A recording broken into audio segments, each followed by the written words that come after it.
الحج. التلبية كان تلبية النبي صلى الله عليه وسلم لبيك اللهم لبيك لبيك لا شريك لك لبيك إن الحمد والنعمة لك والملك لا شريك لك. اب یہاں سے حج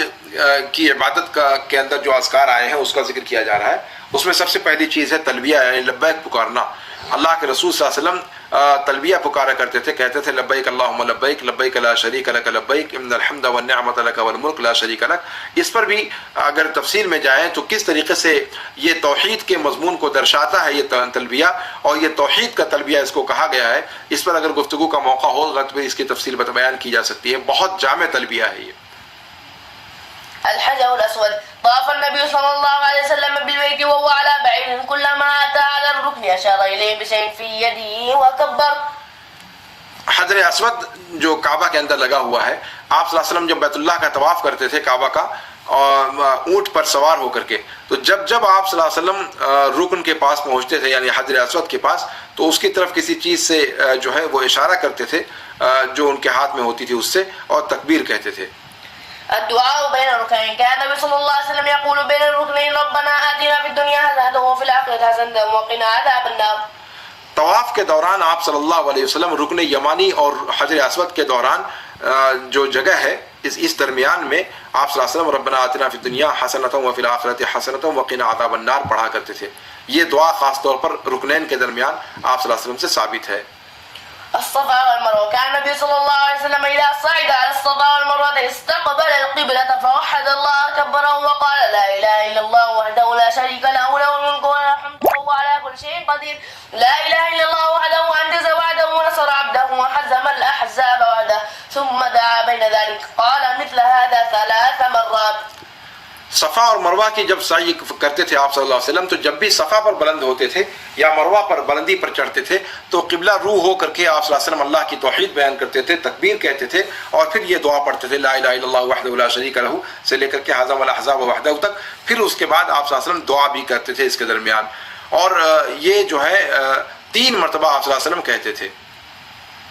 المشعر الحرام أتى النبي صلى الله عليه وسلم المشعر الحرام فاستقبل القبلة فدعا الله وكبره وهلله ووحده فلم يزل واقفا حتى أسفر جدا فدفع قبل أن تطلع الشمس. یہ 10 تاریخ کے صبح کا معاملہ ہے جب حجاج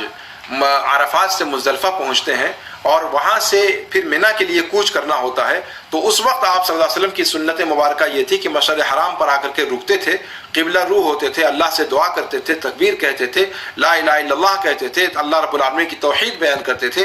اور کھڑے رہتے تھے وہاں پر, دعا کرتے رہتے تھے, ذکر کرتے رہتے تھے, یہاں تک کہ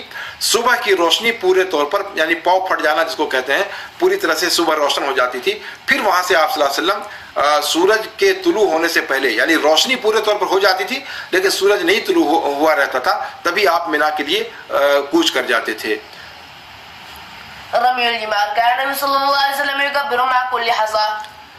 اب یہاں رمی جمار کا طریقہ بیان کیا گیا ہے کہ آپ صلی اللہ علیہ وسلم جو جمرات کو کنکریاں مارتے تھے, یعنی 10 تاریخ کی بات اگر ہم کریں تو جمرہ کبریٰ کو عقبہ کو جس کو مارا جاتا ہے صرف ایک کو, تو آپ صلی اللہ علیہ وسلم کے مارنے کا طریقہ کیا تھا کہ ہر تکبیر یعنی ہر کنکری مارنے کے وقت میں آپ صلی اللہ علیہ وسلم تکبیر کہتے تھے, یعنی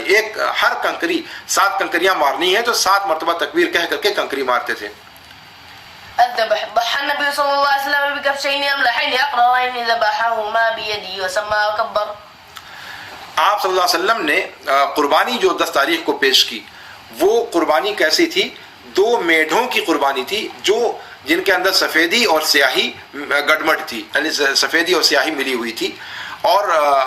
جن کے خوبصورت دونوں کے میڑھوں کے شاندار ان کی سینگیں تھیں. اللہ کے رسول صلی اللہ علیہ وسلم نے ان دونوں میڑھوں کو اپنے ہاتھ سے ذبح کیا اللہ کا نام لے کر کے اور تکبیر کہہ کر کے, یعنی بسم اللہ اللہ اکبر کہہ کر.